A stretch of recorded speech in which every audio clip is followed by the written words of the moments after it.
Hello everyone, this is Defense Politics Asia and this is the conclusions. So another chill session of the conclusions where I share my opinions and just general major things that's currently happening in the Ukraine war. So the Russians are still on a major offensive. The Ukrainians seems to be running out of their capability to actually launch a counteroffensive. There are still some limited ones, which I'll cover.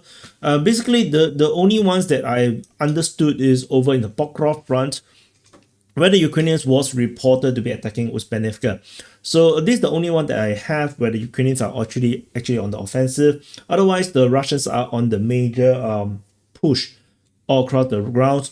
And in the past 12 hours, so if you have watched the frontline changes report, you have known that this past 2 days doesn't seem to have a lot of frontline changes.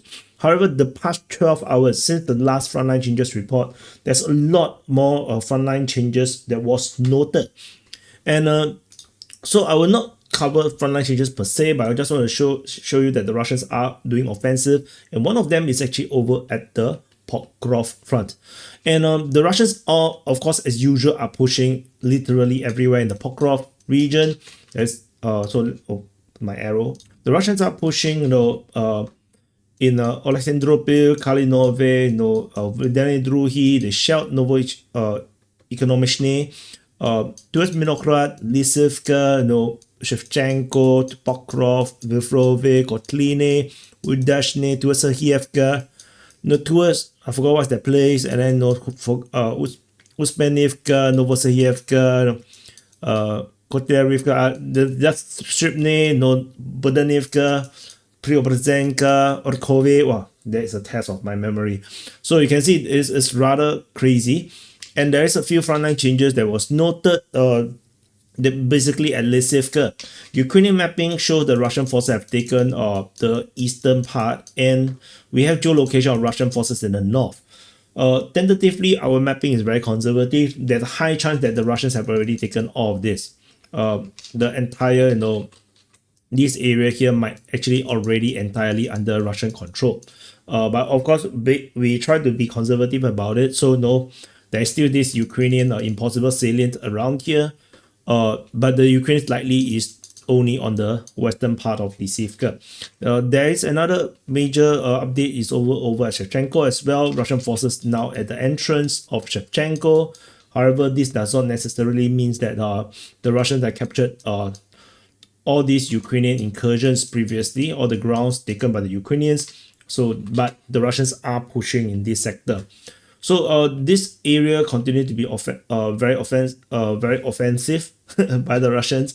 And over just next door, over in this region, the Russians seems to be focusing a lot on Kalinove. So this comes after the Russians capturing Alexandropil and Pentelemenivka. The Russians are now pushing north. I think Veletenivka is already gone case. The Russians are now pushing Sukabalka, and it looks like this strategic situation in this sector is encouraging the Russians to now push for Kalinove. This operation seems to be a bit more intense than previously. The reports from both sides talking about Kalinove. For a long time, Kalinove have nothing. Like, if you look at the previous reports, there was not much things. Prior there's like October, there's only 2 reports. November 1 report, December 1 report. It's like it was a pretty neglected front, and it's not being activated because of the situation over at this New York sector, this part of the New York sector. So we will continue to monitor the situation here. The Thorax, nothing really much to talk about because everything is shrouded in mystery. Nobody really know what the hell is happening there. And then in Andriivka, the Russians are also still pushing.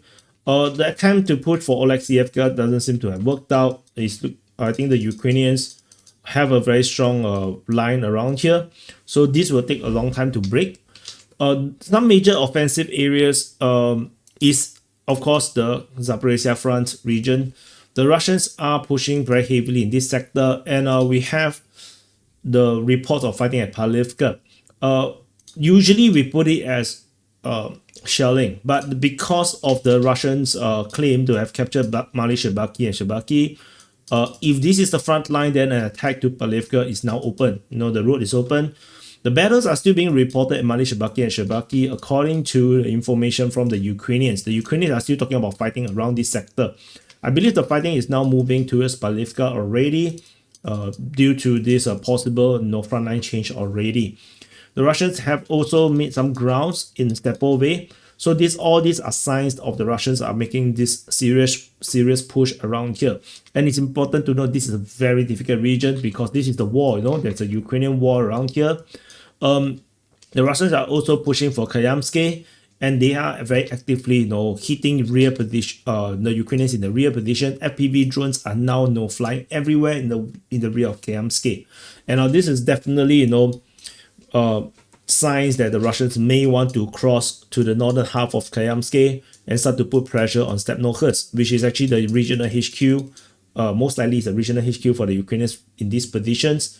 This is where they send out troops to the front lines to die. So this is the situation in this sector. The other major offensive operations is over in the Vashna front. The Russians are still fighting in the region of Kayamka. The Battle of Kayamka continues. The last report that we have is the Russians combination, the joining of the bridgeheads in the south of Kayamka as well as on the east of Kayamka, which is these two, where the Russians have appeared in the south, and then there's the other one. They then straighten the front line, creating a massive foundation for the Russians to operate in, to continue to attack into Kayamka. So that's the last information that we have of this situation at the Kayamka region. And we have interesting reports from the Russian Defense Ministry yesterday, where they mentioned Voronezh. We have never heard of Voronezh before, and I wonder if this is just simply shelling, or could this be an attack coming from a different direction? Maybe from Topoli. They attack from Topoli. That's also a possibility, because Topoli most likely is already taken by the Russian forces. Is already gone. And even Troivka most likely is under Russian control. There's a good chance that it's under Russian control because it's so close to the border. And then we have the pressure putting on Kayamka. This area is threatening to be a breakthrough region for the Russians. So the Ukrainians will find it very difficult because it's basically a corner. If you look at the Ukrainian situation, this is basically at a corner. It's a corner of the entire Ukraine war, and which means this is going to be a difficult place to reach for logistics and everything. Very troublesome. And this is a bit like Sivers front. Sivers front is also very troublesome for the Ukrainians. So this is going to be difficult to to reinforce and resupply. And then we have also the Russian forces seems to be continuing to push in the south of Vashna. We're fighting reported at Rakivka, Kindrashivka, and the Ukrainian mapping have acknowledged the Russians have taken back grounds at Zaporizhzhia, which is a sign that the Russians have resumed offensive operations in this sector. They have taken back a number of regions that was claimed to be taken by the Ukrainian side. So the Ukrainians now have considered that the Russians have taken back all of these places. The Russians have never considered that they have lost all these locations, by the way. So, but if the Ukrainians are accurate about their own situation, then this signifies that there's a crack. There's a massive crack in the defense line at the Zaporizhzhia, and the Russians are making a push for it. So these are the offensive in this Vashna region.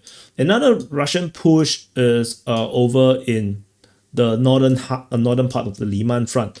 The Russians are doing a diversion the distraction over from Kievka to Kharkivka region, whereas the Russian Defense Ministry announced the capture of Katerinivka, because this is where the main push is. Fighting is reported at Novo-Mikhailivka, and they are shelling the rear position at Kodok already. So I'm going to zoom in a bit. So the Russians are going for Novo-Mikhailivka, They have claimed the capture of Kateryniivka. Fighting is reported at Nove, and Rikodub is getting shelled.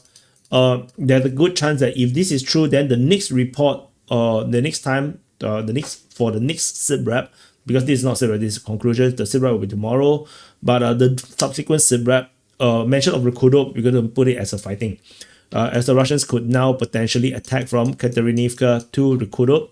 So we have to change our indications in our mapping. So this is all this is where the main push is.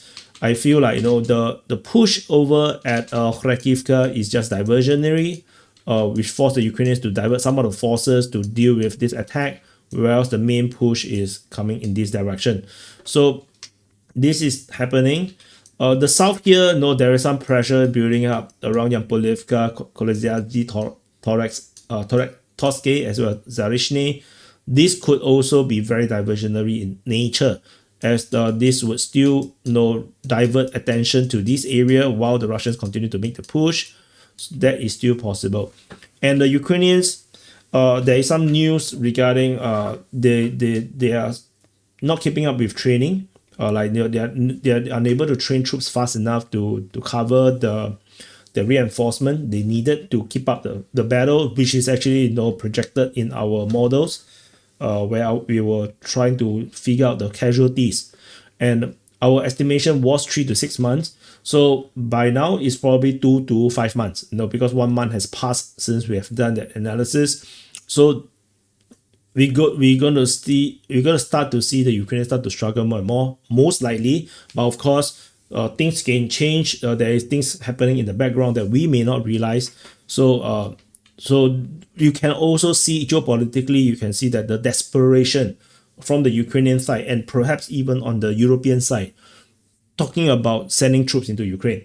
And the Ukrainians are struggling to do their best to entice or pressure or scam or whatever, to get NATO or European troops into Ukraine war. Because if the Europeans do not send in troops to Ukraine, we are going to see start to see massive collapse by June.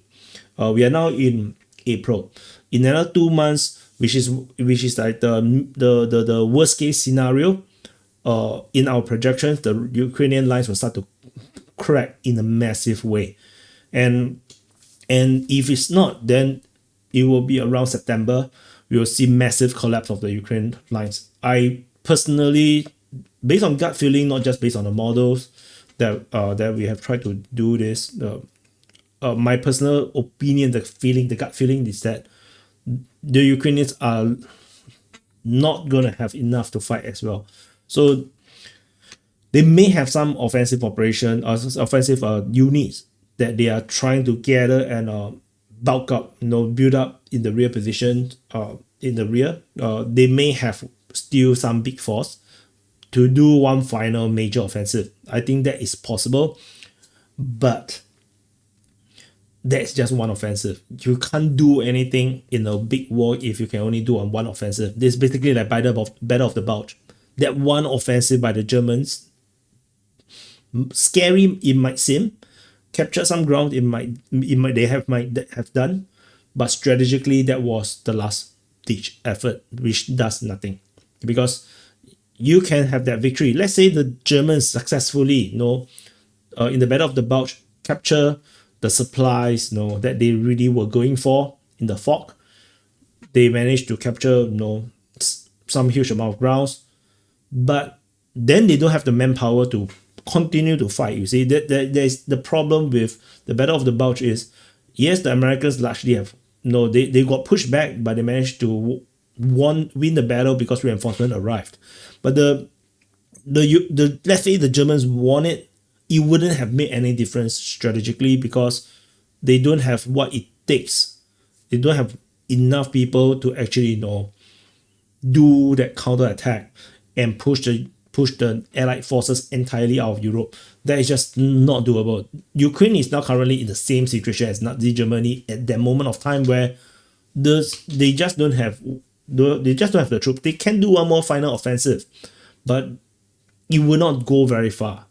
They might have initial success.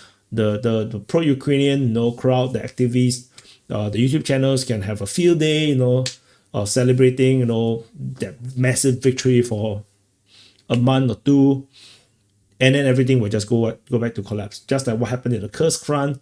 It doesn't really do much. So otherwise, there is what else do we have? In the Velika Novosibirsk region, the Russians are starting to get awake again at Vasily, Balatske, Privny and Vinnypole. But the push is hard because the Ukrainian lines, the major Ukrainian defense line is around here, and the Russians have to spend a lot of effort shelling the rear positions. So don't expect too much changes quickly in this region here. So we'll check back again in the next conclusions. Otherwise, yeah, Bakhmut, nothing much. Siversk. Interesting thing about Siversk is the latest geolocation. Remember I said before, the Russians is likely to go for a northern flanking operation. We have the latest geolocation to confirm that the Russians are still doing this. This big arrow movement is super slow, but they are doing this. They are still flanking north. So let's see how far they can go. This is basically kill zone. These are very dangerous places. The grounds are very empty, very wide. Like this advance alone is 1.3, perhaps even 1.5 kilometers. But then, let's say you entrench here, your resupply trucks or your resupply or everything have to travel that far. This the out or in the open ground, totally exposed to FPV drones. So that's going to be a headache. And also another latest geopolitical or not like macro situation is that the pro-Ukrainian crowd is suddenly realizing that the F-16s are very limited because the F-16s are so old. Is a C and D model or A and B model. I can't remember. So they do not have the latest radar, which means that they don't have the ASA radar. They have the older ones, and which means according to what the pro-Ukrainians are saying, this F-16 cannot fire longer range missiles to stop Russian bombers, which limits what the F-16 can do. Yeah, I felt like that's a pointless discussion, because let's say they have the longer range missile, then they go for the bombers. They will be exposed to Russian Sukhoi 57s, Russian Sukhoi 35s, which are all superior fighters to these old F-16 fighters. So they'll get shot down anyway if they try. So I think that is not a good way of using the F-16s. They should use the F-16, continue to use it as close air support, and also as anti-drone, anti-missile defense. They should not be using them to try to take out Russian aviation, because F-16s are these F-16s that is with the Ukrainians right now is too old. They just is not capable of taking down any Russian bombers. They just don't have the range, and they don't have the technology to do that. They can try in a suicide charge, then maybe they could, but then the F-16 will be lost forever, and that will be that will be a very far shot, because you need to go through not just Russian Air Force but also Russian Air Defense. The S-400 could potentially take it down as well. Yeah, so it's not easy. I feel like it's important for the Ukrainians to use what they have, their limited equipments, in the best way possible. Not going for some heroic thing that does nothing other than PR. That's not how you fight a uphill battle. You have to fight within your means. So otherwise, I think I don't have much else more. Oh yeah, let's talk about Kursk. So the Russians the Russians are still looking like they are going to go for the Sumy region, and so this push, they have announced the capture of Basivka, and the Russians have just made new progress at Kuyevo. The latest geolocations have shown that the Russian forces have finally made some advance in Goyevo in the south and in the west, and so we might see the announcement of the capture of Goyevo very, very soon. But this is like I said before, this is a very, very difficult geography in this region, very hilly. The snipers could be anywhere, and there's a lot of forest to hide. So the advance here is predictably very, very slow, and this will continue to be the case as the Russians try to push towards Gordonau, as well as they try to go for Oleshnya, which is over here. Oleshnya is probably not as bad, but as they try to go for Saki, yeah, but Oleshnya itself is already super slow, so going Gordonau will be super difficult. So securing of Guevo might be coming soon, as the grind continues, and the Russians probably gonna get there. So, and the Ukrainian Belgorod incursion is nothing but attrition situation right now. The Russians are just grinding away the Ukrainian forces in all the rear positions, and the longer the Ukrainians wait to do something, the more their troops will be grind away with artillery strike, missile strike, air strikes, FPV drone strikes, and the troops just achieve nothing. So they just sitting here and get killed. So like this geolocation, Hodak drone destroying armored vehicle in Mala Rybitsky. This armored vehicle does nothing in the rear. If you have pushed to the front line, try to push, maybe at least it's doing something. But of course, it also will die. Never the same. So this is just ill-fated. They have created another place where the Russians will now be interested to push in and create another incursion. And then you're going to be in deep shit, because if you have these two, then it leads to a potential long-range pincer on Sumy. So let's see. But of course, this is all protected by forest, so it's going to take forever for the Russians to reach there. And Sumy, you can see the defense line is super heavy. You can see this flashing one is super surrounded a lot, and you can see that the trench line is largely over on the western part, because the eastern part is either hidden by the forest or because of the forest. So let's see. This is the current general overall situation in the Ukraine war, and the peace deal is not going to work out. The Russians have been complaining daily about Ukrainians hitting the energy facilities, and I can 100% tell you that the Ukrainians are doubling or tripling their efforts to hit energy facilities just to sabotage Russia and America's peace negotiations, because the peace deal was to not hit energy facility. So Zelensky made triple efforts to hit it, just to scatter the peace deal. So that's the situation right now. So no peace is going to come, and the Russians have no reasons to assert to it. And the currently Trump administration has just started a massive trade war, but targeting China. The main target is actually China. So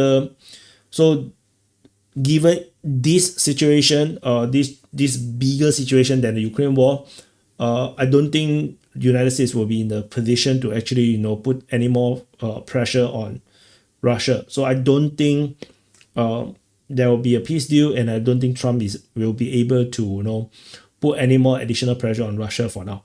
So anyway, thank you for watching. Press the like button, subscribe. This is the conclusion. Happy birthday to those birthday today, and I'll see you guys in the next update.